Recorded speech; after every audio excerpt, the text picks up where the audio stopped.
Hi, everyone. Welcome to the Moms on a Mission podcast. I'm your host, Miriam Shaw, and it's great to have you here today. I'm so excited for this show today. I just watched this docuseries. It's 3-part called The Enemy Within, and it's incredibly powerful. It's about Patrick Byrne. You might have heard of him. He was the CEO of Overstock.com, but he has an incredible story. His interactions with the government, and it's captivating, folks. It's completely captivating. It's something every American needs to watch. Watch the trailer here. You'll see what I'm talking about. My name is Patrick Byrne, domestic extremist threat number one. Or not. Perhaps I'm just somebody who's willing to say the emperor has no clothes. You can decide for yourself. Patrick Byrne. They're following everything that you've been working on. Yes, sir. Understood. You may know of me as the CEO of this $2 billion e-commerce company, but really, I have this other life. You have an unusual relationship with the United States government? Sir, why are you bringing this up? The FBI needed me to set up a bribe. We can't have agents running around creating crimes. It would violate too many rules for us to do it, but if you're willing to go do it, we'll look the other way. Hello, my name is Maria Putina. Then I would make it happen. Instead of being happy, they say, Just let it play. All right. "What?" Let it play? Now, I know this may look like the Deep Throat scene from All the President's Men, but where do you think that stuff comes from? These things happen. What you think you know. I was encouraged to have a relationship, What you think you are. and it's heated up. I'm going to meet the Trumps. I was starting to realize the feds were using Maria to smudge up the Republican Party, and they were using me to use Maria. And this truth is going to be so explosive. Erase every moment from your memory. If you do this long enough, you begin to feel like an enemy of your own country. They're going to arrest this Russian grad student so they could say, no, there is an actual Russian at the center of our Russian collusion drama. A civilization all begins with the rule of law. And once that gets corrupted,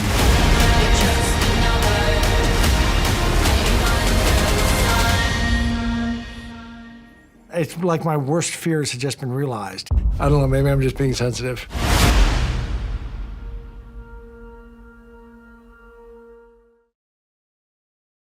So as you can see, this story is captivating, and that trailer just shows you a little bit about it. I mean, you will not be able to stop watching. I watched all 3 parts all together, and it's an incredible story. And even if you don't believe it, it's incredibly well produced, and it's a phenomenal story. And it's pretty easy for me to believe when you see what's been going on with the government. So if you go to patrickbyrnemovie.com, you can find that. And so I just encourage you to listen with an open mind, listen to the information, and then you use your critical thinking skills, and you decide what you believe is the truth. So without further ado, please welcome to the Moms on a Mission podcast, Mr. Patrick Byrne.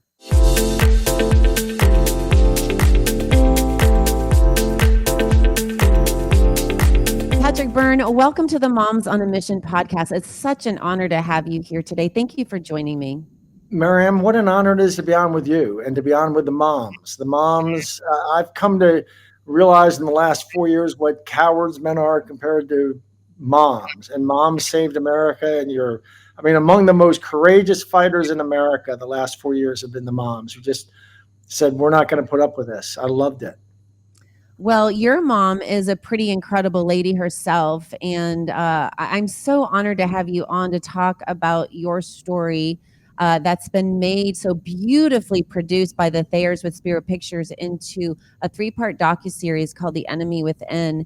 And I just can't begin to tell you this docuseries. I watch a lot, I read a lot, and this captured me from the very beginning. It was so incredibly well done. And my goal in speaking with you is just to tell a little bit, some parts of the story, to get folks to understand a little bit so that they can get more of the details when they review this and watch it. But I thought I'll just watch it in 3 parts. It's a 3-part series. I literally could not put my phone down. It was so gripping. And I was telling a friend I was going to church Sunday night, and I literally was late because I was sitting in the car, gripped and really pretty much paralyzed by this. It was so well done.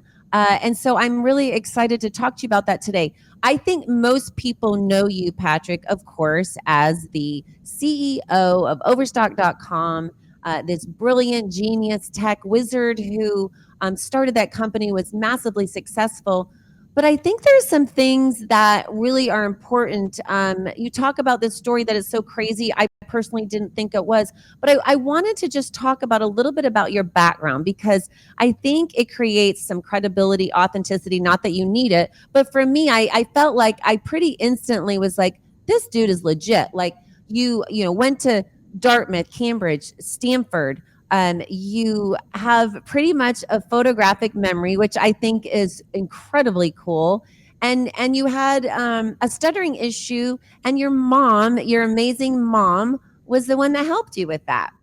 Yes, she is. In fact, I'll tell you, Mr. Buffett became a great mentor and teacher to me. And he told me, and this, I knew him since I was 13, before he was this famous man. And he told me when I was about 26, 27, he said, Patrick, most people go through life trying to win the lottery once.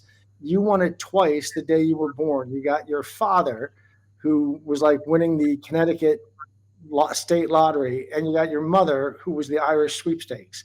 And my mother, I hate to get all choked up, but my mom really was extraordinary. And yes, I had a very bad stuttering issue.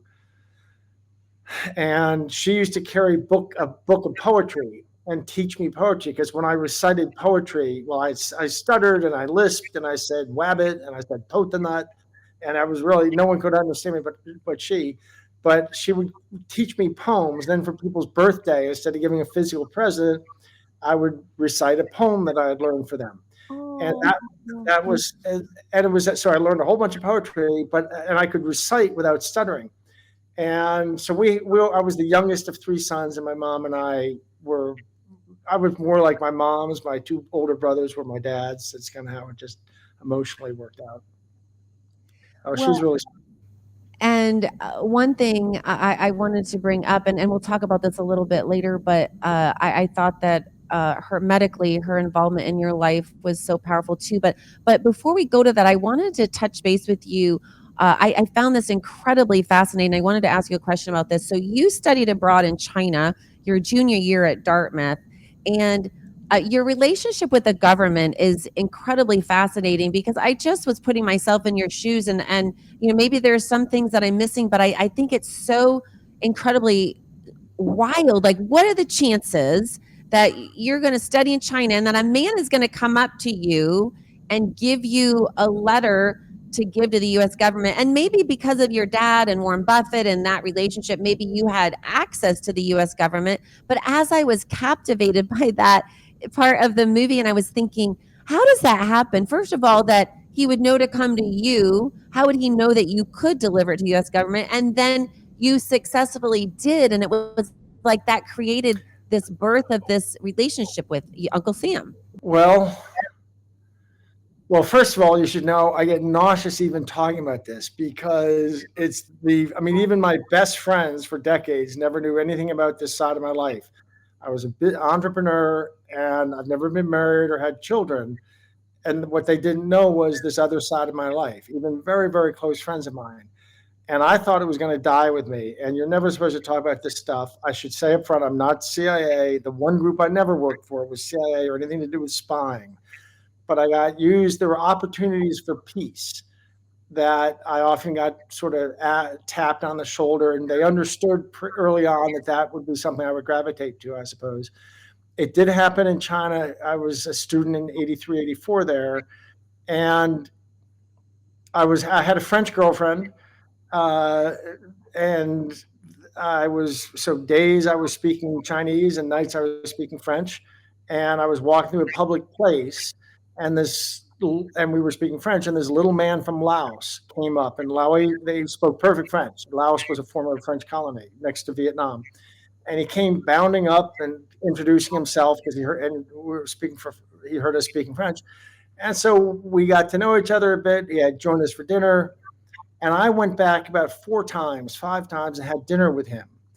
And as we became friends, and after 3 or 4 times, he asked me, would you? He was a general who'd run a coup to take over his country, then been deposed by the CIA, frankly.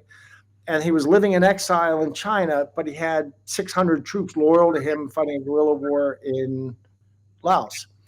And the Chinese were hosting him in a guest house. His name was General Kong Lei. And he said, after 3 or 4 dinners, he said, I'd like to get a letter to the United States government. Would you be willing to do that, to take it to your embassy?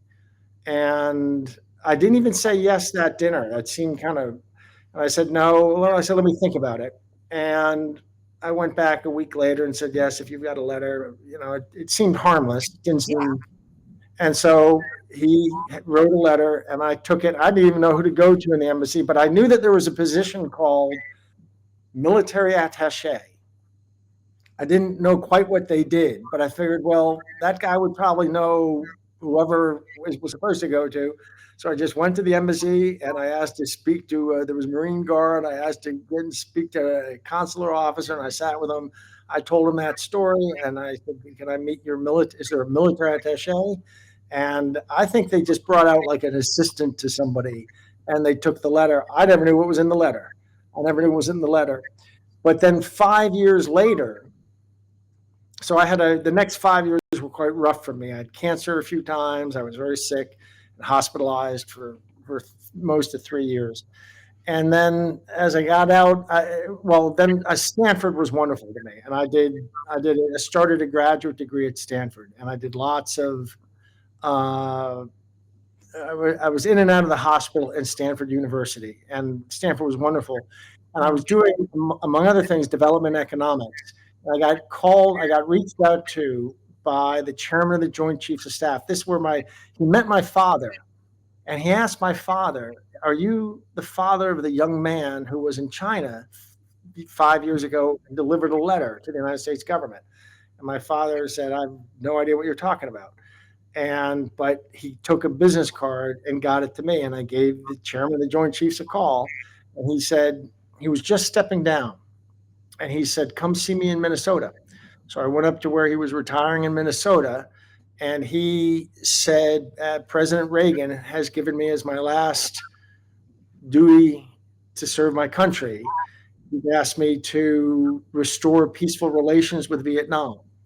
And Patrick, and he actually had me spend a day with him, sort of getting to know me and ask me questions and all these kinds of things, and testing my French. He spoke French, and I knew a lot. I was a bit of a Vietnam War buff, so I knew a lot about the Vietnam War, and I read a lot about it.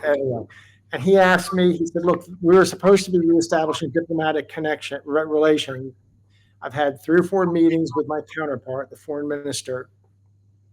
And that man has said, if you Americans are serious, please do something humanitarian for us to show us.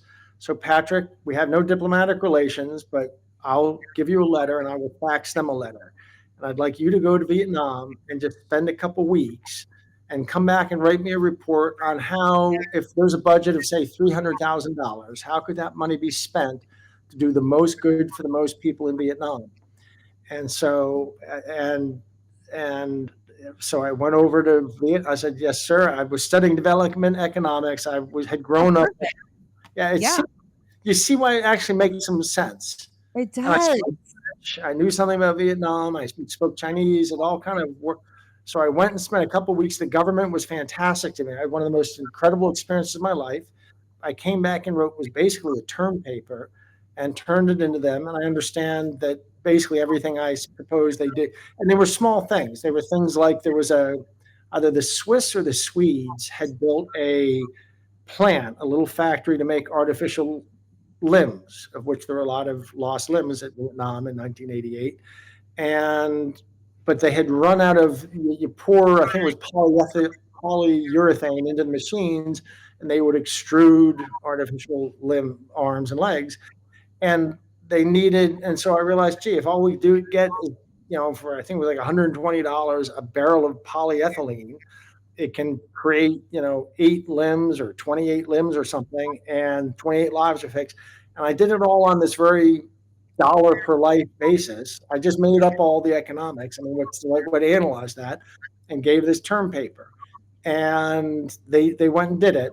They did these things, and thus began this relationship where the government knew that on occasion, and I take no, and by the way, it took another few years, but then peaceful relations were established. I take no big credit. I pushed the ox cart of peace forward an inch. Is Yes, all that. you said you were the conversation before the conversation. Yeah. At one point in about 2005, somebody on the National Security Council was asking me to do something in the Middle East, actually. Most of my assignments had to do with peace, something to do with a peace mission. And I said to him, but they often had to do with sort of going into rough areas and meeting enemies of our country. And I said, finally, maybe 2005 or 6, I said to somebody on the National Security Council giving me a task, why do you ask me to do this? Don't you have folks that do this stuff? And he said, Patrick, in this world, sometimes before certain kinds of people talk, other kinds of people need to talk. You're that other kind of person. So that's the only explanation I ever got. I was deniable. Honestly, when you look at your acumen, I mean, you are primed and educated and really made by God for these kinds of tasks. And so I'm really thrilled that the government, we can say a lot of bad things and expose a lot of corruption, but this is one brilliant move I believe they made, is they realized this U.S. citizen who is, genius, brilliant, nearly perfect photographic memory, a good heart, and really wants peace. And you, with your personality and your acumen, you're able to go in and have these original conversations to just kind of like the door opener, right? Like you open the door and create enough peace to allow our government people to come in. And I just think it's so incredible because as I'm watching the movie, you must have said, I know this sounds crazy. Well, first of all, it doesn't sound crazy because after you've seen all the corruption exposed, whether it's Trump or Flynn, I mean, that's been documented, proven, and nothing's happened, to these folks who have initiated and succeeded seemingly with the corruption. This doesn't seem crazy, but this is documented, and that's why I wanted to talk about this first with you, Patrick, because in the docu-series The Enemy Within, you show pictures of you with Reagan. I mean, this did happen. I mean, that you did do these peaceful diplomatic relation excursions, and so I just wanted to start with that because I think the propaganda lying arm of the radical left, that machine of mainstream media, just loves to say disinformation, misinformation. I know they called you a conspiracy theorist, and we'll get into that the next time about the exposure that you exposed the corruption on Wall Street and one, by the way. But I think it's so important to talk about that. And then I want to just finish briefly up talking about your mom. So when you were doing these peaceful missions, if you will, and being the door opener, the conversation before the conversation, you were sick. You said you had cancer 3 times, 90 surgeries, and 115. I've had 115 surgeries. It's been a 40-year end of life ride. 40 years. They took the last tumor out last year. They've stopped my heart 400 times, and I've had 115 surgeries now. Wow. Samuel Johnson said, when you tell a man he's to be hung in a fortnight, it tends to focus his mind tremendously. So I never really thought in terms of starting a family or getting married or settling down. It doesn't seem to but it's been a 40-year ride of end of life. There was actually a point in the middle of some of what went on in the movie. I was stage 4 of 2 unrelated things at the same time. One of them had a 23% chance of survival, and one of them was similar. And I don't know. Is that why you weren't afraid? Is that how you could go into Vietnam and go into these countries you said that were really enemies of our government? You could go in there so boldly, or did you do it courageously? You were afraid, but you did it anyway. I hate to say it because it's kind of tempting fate to talk this. I'm never afraid. I'm fine. I mean, I don't want to get tortured to death, but you could, if God whispered in my ear, you're going to die tomorrow morning at 3 a.m. It wouldn't change a thing. I've died 500 times. So I'm a tough guy to scare. But it has to do with, Is it the cancer or is it your personality and how you're wired? I think most people would say my cancer, but there was someone in my life once who used to tell me, Patrick, you haven't changed one bit. You were like this exactly before cancer. There's nothing about you that changed. This is exactly who you've been since I met you. So I don't know. Speaking of which, I should mention that. So my mom made, and I tell one of the stories in the movie, which I'd never ever. My mom made probably close to a dozen times in my medical sojourn. There was some moment where she had to make a decision that it was a binary decision, and she made the right one that saved my life. There's at least 6 times I could name off the top of my head. And there was one that was so bad that we never even speak of it. Even in my family, we never spoke of it. But every couple of years, my mom and I, one of them will say to the other, "You remember that day?" I was like, yeah, I remember the day. We never even say any more of it. And as I was sitting there doing the interviews for this movie, I realized the situation that it required telling that story. So I told that story, and that's in the movie. Well, I know we're running out of time and we're going to have you back, Patrick, but I want to say that as a mom myself, I mean, sometimes we can look at people like you and say, I'm not as smart, I'm not as well read, or I haven't been to Dartmouth or Stanford or Cambridge, by the way. But you know what I'm saying? Like you think like I'm not as good as this person because I haven't done all these things. But I mean, the power of a mom over their son. I mean, she literally saved your life, and now God is using you to expose evil and to say the emperor has no clothes and to boldly say that without fear. I mean, he made you to do this, Patrick. This is your mission, and your mom saved your life so that you could fulfill your mission. And I think that's pretty awesome. And I'm looking forward to having you back. It's an incredible story. Thank you for being here today. Thank you so much. What an honor to be on with you. I look forward to being back. Thank you, Patrick. Isn't Patrick Byrne amazing? I mean, this story is so captivating because the chances of this happening, this is what makes me believe in the Lord, because the chances of this happening, somebody with his knowledge and education and just happen to be in China. I mean, just all the things line up. It is just such an incredible story. And this is just the introduction. We're going to have him back on to get into the heart of his story and his mission and what happened. And I'm incredibly excited to have him back. So go get the movie, patrickbyrnemovie.com, and watch it today. And if you don't have time to watch all of it, if you can pace yourself, I was not able to do that, but if you can, it's broken down into 3 parts so you can watch it at 3 different times. But patrickbyrnemovie.com, go get it today. And then email me at moms@momsonamission.net. I'd love to hear what you think about it, but we'll have him back on to share the rest of his story. I did want to encourage you all to be ready for viruses and bacteria, whatever happens this fall and winter. I know I personally have battled a few things the last few weeks. And the beauty is that the wellness company, twc.health/mission, you can grab that link. You can go there. Mission saves you 10%. They have a bazillion different products. But what I want to talk to you today is something that I am passionate about, that I have in my cabinet.